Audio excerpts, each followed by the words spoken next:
What's up, everybody, and welcome to Inland Hills Live Prayer at Lunch. I'm your host, Isaac Morin, and always bringing fresh to your screen delicious recommendations for coffee in Orange County. We're going to be getting started here in about 5 minutes, and I'm excited, so excited about what we're going to cover today. You'll give me a couple of minutes as you get signed on. I'm going to log into my Facebook just so I can track who's online, so I can interact with you. I know that's always an exciting thing. So look, if you're jumping on right now, one of the ways that you could help me out is by posting your favorite summer activity as a GIF. Your favorite summer activity as a GIF. And so if you go on Facebook, it'll pull up, there'll be a little GIF icon, and put your favorite summer activity as a GIF. I want to see it. And I think it's, and I'll try to guess what they are, but give me your favorite summer activity in a GIF. I want to know what it is. I want to try and guess on it. And so if you're on my Facebook page, or if you're on the church Facebook page, let us know your favorite summer activity as a GIF. That's what we want to know. Now, while we're kind of waiting, we got about 4 minutes here, and I'm gonna talk to you, especially if you're in Orange County area. You need to know about this place right here. It's called Keen's Coffee. They do their own in-house brewing, and I think something that could be kind of cool to do with this would be to use this as a little bit of a platform to say, hey, here's a local business you want to go and support. A couple of ago, I was at Grow Coffee Shop. Today, me and my wife, we like to pop out every once in a while and grab some coffee together. And so, babe, if you're watching, I enjoyed it. I wasn't just using you to get coffee, I promise, okay? But Keen's Coffee, delicious, delicious coffee. They brew their own beans inside right where they're at. There's a couple different places in Orange County that actually do that, make amazing coffee. And so it's tough, you know, they're a little bit, well, they're a smooth coffee, Black Rifle Coffee Company. Man, that hits me in the feels because I'm a veteran, right? But Keen's Coffee has got some amazing coffee. And so again, if you're jumping on, we're going to be getting started here in about 2 minutes. I want to know what your favorite summer activity is in a GIF. So in the comments, put a GIF about what your favorite summer activity is to do. Maybe it's the beach, maybe it's kayaking, maybe it's waterboarding, maybe it's waterboarding, water skiing. You know, waterboarding, that's a terrible interrogation tactic. And then also a couple of things, if you'll notice, you may be viewing this on your phone or on your desktop or on some other device. You'll notice in the show notes, there's a couple links that I want to draw your attention to. Twofold. One, of course, because I'm a church, right, is our give link. And so we're always saying, hey, if you want to support the mission of making disciples that make disciples, there's a link in there that you can do that. Probably most importantly, that I always try to emphasize during this time, is our YouTube channel. And so you can see it's got youtube.com/C/Inland Hills Orange. Click on that link and get us to 100 subscribers. We are so close. We are almost halfway there. We're almost to 50 subscribers. And this content will come in on the YouTube channel. And right now we're in a series on 10 powerful prayers to pray for your kids. Today we're going to be in part 7, talking about something I think is very, very important. But man, I mean, you could go back and you could watch all this stuff on YouTube. And obviously we'll be releasing different ideas, different topics, not just about prayer in the future. And so very excited about the content that we can release on YouTube. And so looks like some people jumped off. Hopefully you're going to subscribe on there. If you're watching on the church page, please go over, subscribe as well. And we're about a minute left before we start. And so if you are watching right now, I would just want to ask you, if you would just like this video, share it, maybe invite somebody to come and watch it who's got kids. And this will, if nothing else, it will get them to a place to where they can actually watch a couple other videos. And I'm going to try and keep this shorter. I've been going way longer than, not way longer, but I've been going longer than I like to. I really like to try and keep this about 15 minutes, but I've been trickling into 20, 25 minutes. And look, I know you may be watching this and you're on your lunch break.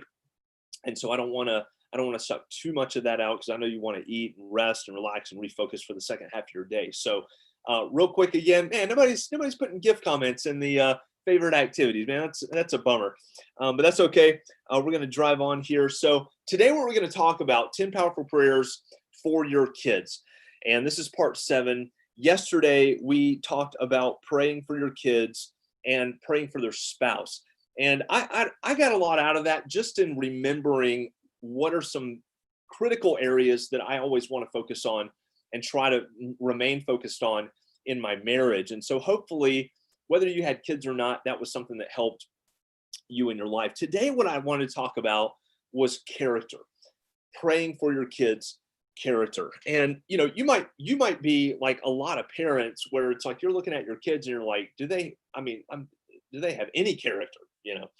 And trying to develop character is a part of the role of a parent.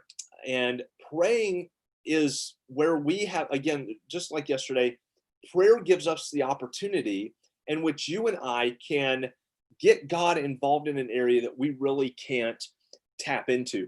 Now, it doesn't mean that we don't have a role in developing our kids' character, but as parents, especially followers of Jesus, we have to understand that we are laborers together with God in this endeavor of producing character. And so what I wanted to talk to us about today are really just 5 areas of character that you and I can pray for God to develop in their life. So first of all, pray as it relates to character, and this word is going to be a little all-encompassing, but it's fine. We'll flesh this out as we go. First of all, pray for integrity. Pray for integrity. Now, integrity speaks of a high moral principle standard of an individual. And as we think about integrity, we certainly think of things like, do they tell the truth? Are they reliable in life? Do they tell the truth even when it's going to go bad for them? Right? Do they do what they say? Do they follow through? Are they consistent? Do they keep the promises that they make? How do they conduct themselves when other people aren't around? We want to pray that our children would have integrity. These are areas of great importance whenever it comes to us raising our kids. So integrity, that all-encompassing high moral standard, high moral ambition of our children. Secondly, not just praying for integrity, but we also want to pray for honesty. Now, honesty can feel and sound and really even be defined in such a way where it sounds like we're saying integrity again, but really honesty is an important component of integrity. It's just one of the many facets that gives a person high integrity. But honesty is certainly closely connected with integrity and certainly a part of it, but obviously it's focusing on being a person that tells the truth. And we talked about this a little bit ago in integrity. Honesty, okay, when a person is honest, honesty serves an individual, it serves a company, it serves a unit or a team as it works against a slacking work ethic. When we're honest, it brings resistance, it brings resistance to a lack of self-improvement in our life. It builds in teachability. When you're honest about yourself, when you're honest about your shortcomings, right? Honest, even when it's kind of painful for you to be honest, we're then able to see that our lives now become more teachable. We become more coachable. We're not resisting self-improvement because we're willing to be honest. We're willing to be truthful in areas of our lives that if we don't have this character quality of honesty, we're going to pretend like we've got it all together. We don't need to learn anything. We have reached the epitome of our development, while as honesty allows us to truly face up to the fact that we've got some shortcomings that we need to develop in our life. A person who's honest will understand and pursue these elements that serve to strengthen the integrity of that person. Honesty is certainly a component of integrity, but it's like a foundation building, hardening, developing piece of integrity. We can't have it without it. Thirdly, we want to pray for loyalty. We want to pray for loyalty. Loyalty is described as a strong feeling of allegiance or support for an individual or for a company. You know, you're probably loyal to maybe a political party or maybe a political candidate. You're loyal to a brand of clothes, or you're loyal to a blog post. You're loyal to a certain actor or performer or athlete or sports team, right? So loyalty, right? That just strong feeling of allegiance. You know, I'm not going to leave you. And this is a powerful character trait that you and I want to pray would be developed in our child's life, because loyalty, okay, helps us avoid situations where people are used for selfish gain.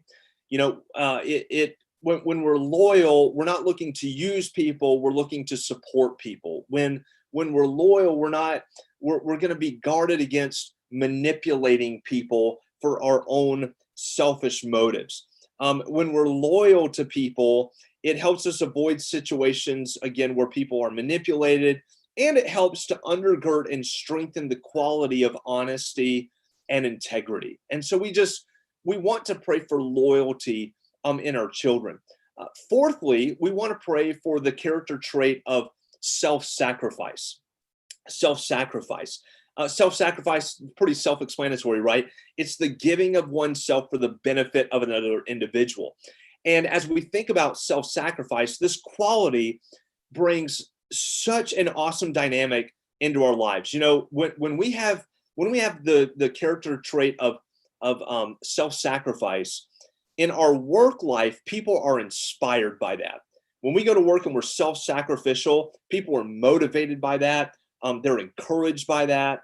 They're challenged by that, and they're captivated by this type of individual. And by the way, your kids, when they go to work, if they have this character trait of self-sacrifice, they will have all that in their life as well.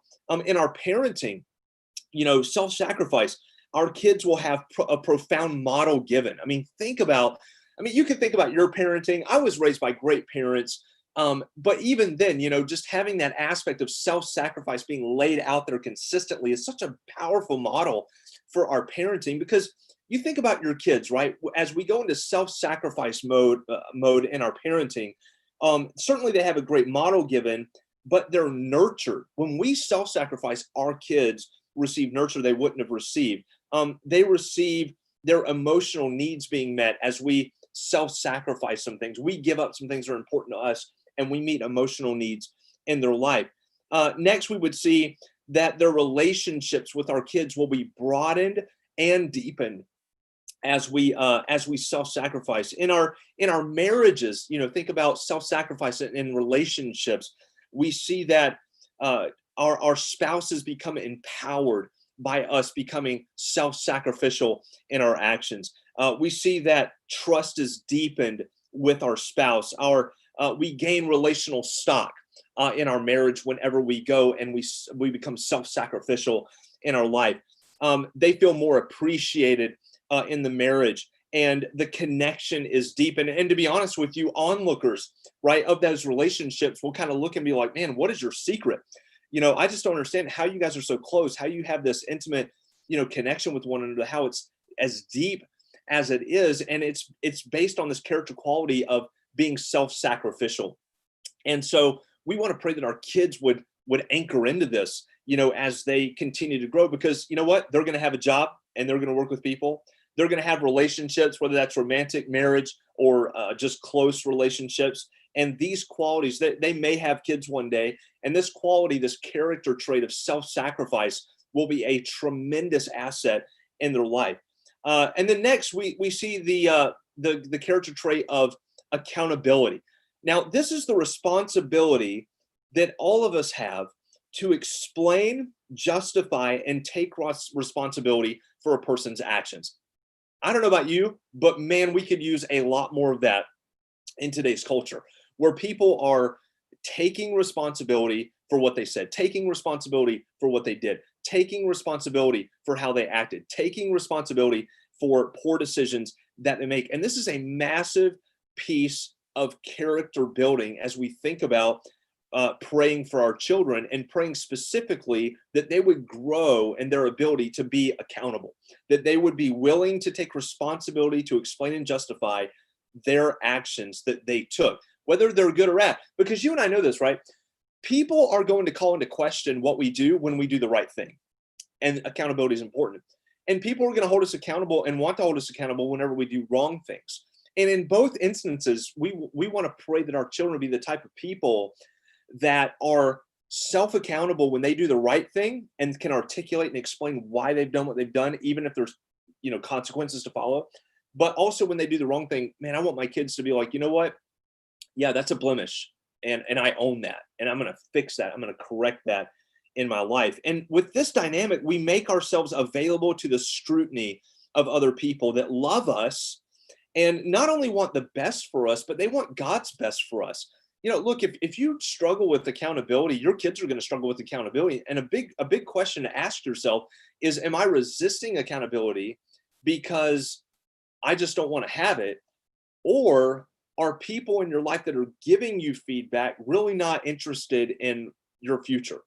Like, they just want what's best for them out of you. You really want to make yourself accountable to people that love you, that want the best for you, and want God's best for you ultimately. But when we become accountable, we are deepened in our humility.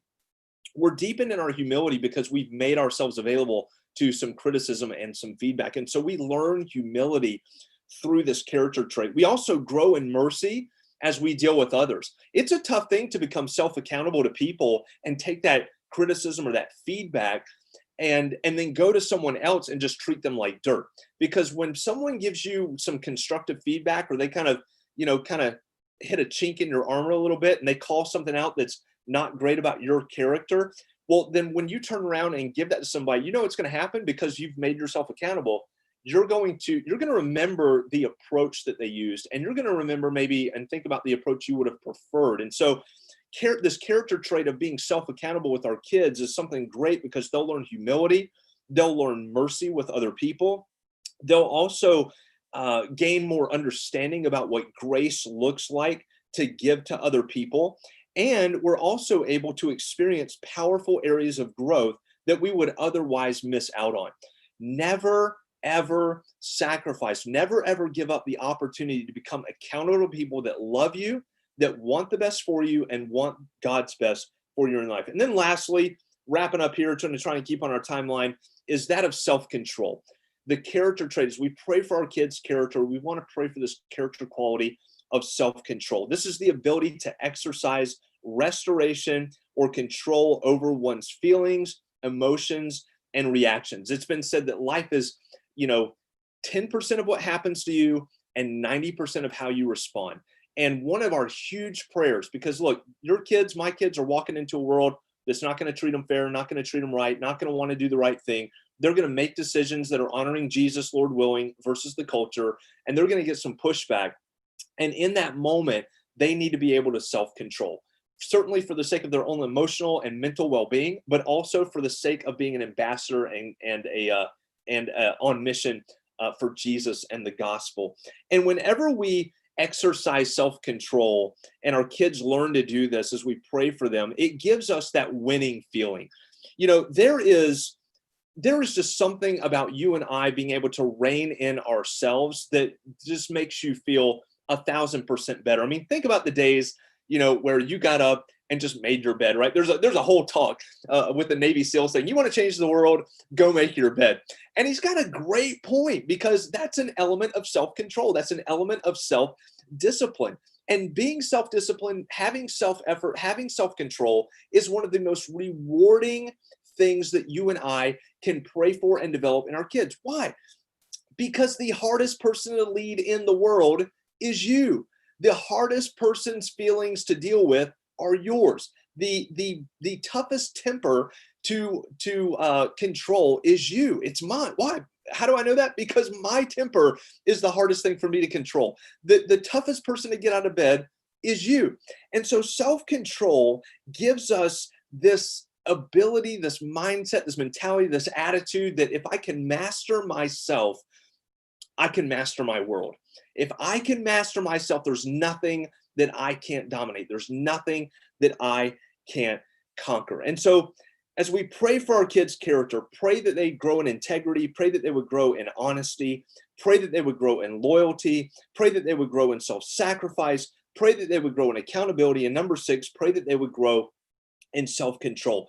And as you pray these elements of character, let's a way to pray about all of these would be that they would value each of these pieces of characters as we value them, and that needs to bleed through in our teaching, in our parenting, our coaching, our discipline, our correction, consequences. Let's also, so pray that they would value each of them. Secondly, pray that they would internalize these qualities so deeply that they are demonstrated consistently in their life. Think about it. The Bible's a mirror, the Bible says, and we want to read the Bible so we can see what it says about us.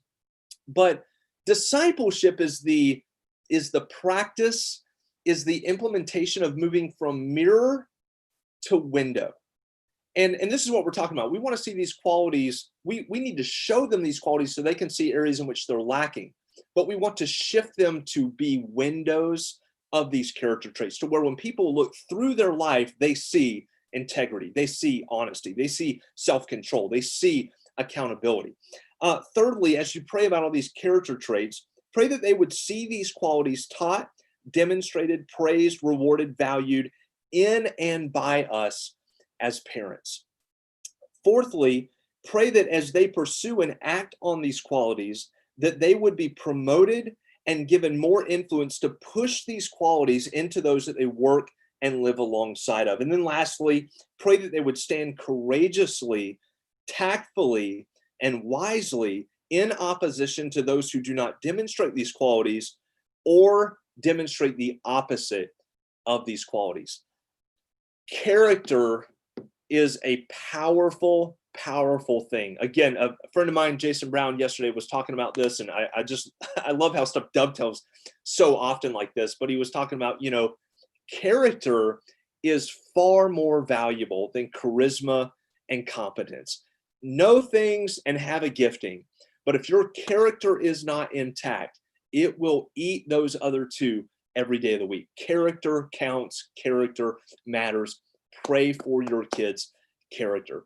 Gone a little long. Again, just want to encourage you, drop a comment. Let me know where you're watching from. Say hi. Let me know that you enjoyed this video. Give it a like, give it a share. Also, if you jumped on late, in the show notes, there is our YouTube channel link. I'm begging you, help us get to 100 followers, subscribers on YouTube. We're trying to get a custom URL. Share this, let people know we're trying to get people connected on our YouTube channel. Thanks so much for being with me today. I hope this has been a blessing. Join me tomorrow at 12:30 p.m. right here, Pacific Standard Time, as we go into part 8 of 10 powerful prayers to pray for your kids. You guys have a great afternoon. Drink a cup of coffee. I'm going to finish mine up and head on to the rest of my day. And we will see you tomorrow right here for another live prayer at lunch.